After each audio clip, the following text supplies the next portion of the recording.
ఈ source material విశ్లేషణకు స్వాగతం. ఈరోజు మనం మాట్లాడుకోబోయే కథేంటో తెలుసా? ఇది అసాధ్యం అనుకున్న సవాళ్లను సమయస్ఫూర్తితో, ప్రాక్టికల్ ఆలోచనలతో ఎలా అధిగమించవచ్చు అనేదానికి పర్ఫెక్ట్ ఉదాహరణ. కష్టాలు వచ్చినప్పుడు కుంగిపోకుండా మన చుట్టూ ఉన్న పరిస్థితులను అర్థం చేసుకుని ఎలా విన్నర్స్గా నిలవచ్చో అనామిక అనే ఒక స్ఫూర్తిదాయకమైన మహిళా కేస్ స్టడీస్ ద్వారా మనం ఇప్పుడు తెలుసుకోబోతున్నాం. ఇక ఈ రోజు మన ఎజెండా విషయానికొస్తే మనం ప్రధానంగా 2 కేస్ స్టడీస్ని బ్రేక్డౌన్ చేయబోతున్నాం.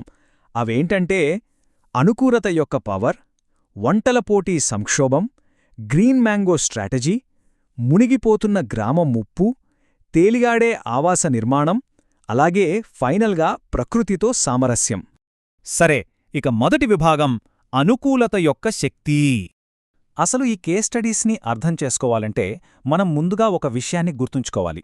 అదేంటంటే అతిపెద్ద సమస్యలను సాల్వ్ చేయడానికి ఎప్పుడూ శారీరక బలం లేదా కష్టపడటమే కాదు, మన ఆలోచనా విధానంలో ఒక షార్ప్ చేంజ్ ఉండాలి. అలాగే మన చుట్టూ ఉన్న వాతావరణం పట్ల లోతైన గౌరవం ఉండాలి. ప్రెజెన్స్ ఆఫ్ మైండ్ అంటే అదే కదా. సంక్షోభంలో ఉన్నప్పుడు కూల్గా ఉండి పరిస్థితిని అంచనా వేసి వినూత్నంగా ఆలోచించటం. ఈ పాయింట్ అనామికను అందరికంటే భిన్నంగా ఎలా నిలబెట్టిందో చూద్దాం. ఇప్పుడు 2వ విభాగం చూద్దాం, వంటల పోటీ సంక్షోభం. ఇక్కడ మన ముందున్న ప్రశ్న ఏంటంటే భారీగా ఉండే లేదా సాంప్రదాయ వంటకాలు లేకుండా అసలొక ఫుడ్ కాంపిటీషన్ని ఎలా గెలవగలం? ఇది చాలా ఇంట్రెస్టింగ్ పాయింట్ కదా. ఎందుకంటే ఇది కన్వెన్షనల్గా మనం ఆలోచించే విధానాన్ని సవాల్ చేస్తూ మన మొదటి సమస్యకు దారితీస్తుంది. ఇక్కడ జరిగిన స్టోరీ ఏంటంటే ఒక ఊళ్ళో గ్రామదేవత జాతరలా వంటల పోటీల్లో శారద అనే ఆవిడ 10 ఏళ్లుగా అన్డిస్ప్యూటెడ్ ఛాంపియన్. కానీ సరిగ్గా పోటీకి ముందు రోజు అనుకోకుండా ఆమె కుడిచే విరిగిపోతుంది. ఆ కుటుంబం పరువు ఇప్పుడు ప్రమాదంలో పడింది. ఆ సమయంలో ఆమె కోడలు అనామిత వాళ్ల ఫ్యామిలీని రిప్రజెంట్ చేయడానికి ముందుకొస్తుంది. కాకపోతే అక్కడ ఆమెకు ఎంతో అనుభవజ్ఞులైన పోటీదారుల నుండి గట్టి కాంపిటీషన్ ఎదురవుతుంది. 3వ విభాగం గ్రీన్ మ్యాంగో వ్యూహం. అనామిక మిగతా వాళ్లందరికంటే ఎంత డిఫరెంట్గా ఆలోచించిందో చూస్తే మనం నిజంగా ఆశ్చర్యపోతాం. మిగతా పోటీదారులంతా ఎప్పటిలాగే హెవీ చికెన్ బిర్యానీలు, స్పైసీ మిర్చి బజ్జీలు అంటూ వేడి వంటకాల మీద ఫోకస్ చేశారు. కాని అనామిక వాతావరణాన్ని గమనించింది.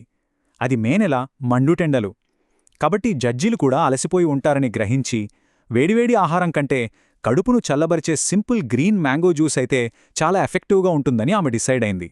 ఆమె ఈ వ్యూహాన్ని ఎలా అమలు చేసిందో మనం లాజికల్గా చూద్దాం. ముందుగా పచ్చి మామిడికాయలను ఉడకబెట్టి గుజ్జు తీసింది. దానికి బెల్లం, పుదీనా, వేయించిన జీలకర్ర, నల్లుప్పు, యాలకుల పొడి కలిపి మట్టికుండలో మంచి ముక్కలతో వడ్డించింది. ఇది కేవలమొక దాహం తీర్చే పానీయం మాత్రమే కాదు, ఎండదెబ్బ నుండి కాపాడే ఒక అద్భుతమైన హైడ్రేటింగ్ మెడిసిన్లాగా కూడా పనిచేసింది. ఎక్స్పెక్ట్ చేసినట్టుగానే ఈ స్ట్రాటజీ అద్భుతంగా వర్కౌట్ అయింది. మసాలాలు తిని బాగా అలిసిపోయిన జడ్జీలకు ఈ చల్లని పానీయం నిజంగా ఎడారిలో ఒయాసిస్లా అనిపించింది. దీంతో అనామికకు ఫస్ట్ ప్రైజ్ రావడం, ఆ ఇంటి పరువు నిలబట్టం జరిగిపోయాయి.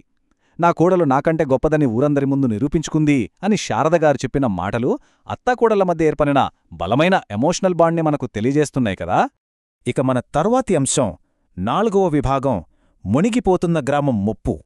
ఈ ఎక్స్ప్లెయినర్లో మనమిప్పుడు ఒక చిన్న కుటుంబ సమస్య దగ్గర్నుండి ఊరూరంతా ఎదుర్కొంటున్న ఒక భారీ సంక్షోభం వైపు వెళ్తున్నాం. తరతరాలుగా జీవిస్తున్న సొంత గ్రామం రేపు నీట మునిగిపోయే పరిస్థితి వస్తే అసలు మనం ఎలాంటి చర్యలు తీసుకుంటాం? సుందరగిరి అనే గ్రామానికెదురైన ఈ విపత్తు స్థాయి ఎంత పెద్దదో మనం ఇమాజిన్ చేసుకోవచ్చు. ఒక భారీ డ్యాం ప్రాజెక్ట్ కట్టటం వల్ల సుందరగిరి గ్రామం మునిగిపోవడం ఖాయమని తేలిపోయింది.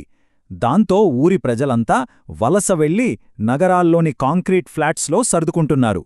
కాని పెద్దాయన ప్రసాద్ గారికి మాత్రం తన ప్రాణప్రదమైన నేలను వదిలి వెళ్లడం ఏమాత్రం ఇష్టంలేదు. ఆయన తీవ్ర ఆవేదనకు లోనవుతాడు. ఇక్కడే అనామిక ఓటమిని అంగీకరించకుండా కాశ్మీర్లోని దాల్ లేక్ స్ఫూర్తితో ఒక రాడికల్ ఐడియాను ప్రతిపాదించింది.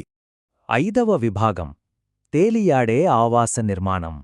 ఇది ఒక అసాధారణమైన వ్యవసాయ మరియు నిర్మాణ అద్భుతంగా ఎలా మారిందో ఇక్కడ మనం చూడొచ్చు.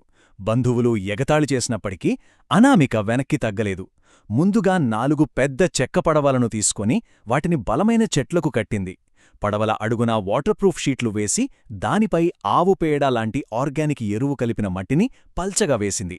ఆ వెంటనే తక్షణమే ఆహారం లభించేలా విత్తనాల నాటేసింది.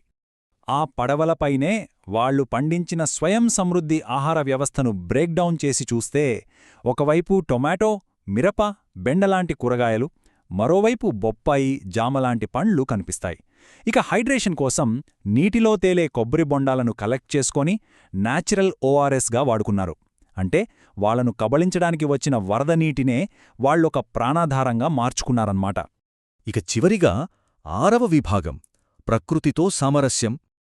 ప్రకృతితో పోరాడకుండా దానితో కలిసి జీవిస్తే వచ్చే అద్భుతమైన ఫలితాలు ఎలా ఉంటాయో మనమిప్పుడు చూడబోతున్నాం. ఆ కుటుంబమంతా వాళ్ల సొంత ఊర్లోనే వాళ్ల నేలపైనే కలిసి ఉండగలిగింది. పైగా వాళ్లకు నిరంతరం స్వచ్ఛమైన ఆర్గానిక్ ఆహారం లభిస్తోంది. ఈ ఫ్లోటింగ్ గార్డెన్స్ గురించి తెలిసి అధికారులే కాదు, నెటిజన్లు కూడా ఆశ్చర్యపోయారు. సోషల్ మీడియాలో ఇది వైరల్ అవడంతో మునిగిపోయిన సుందరగిరి ఒక పాపులర్ ఎకో టూరిజం రిసార్ట్గా మారిపోయింది.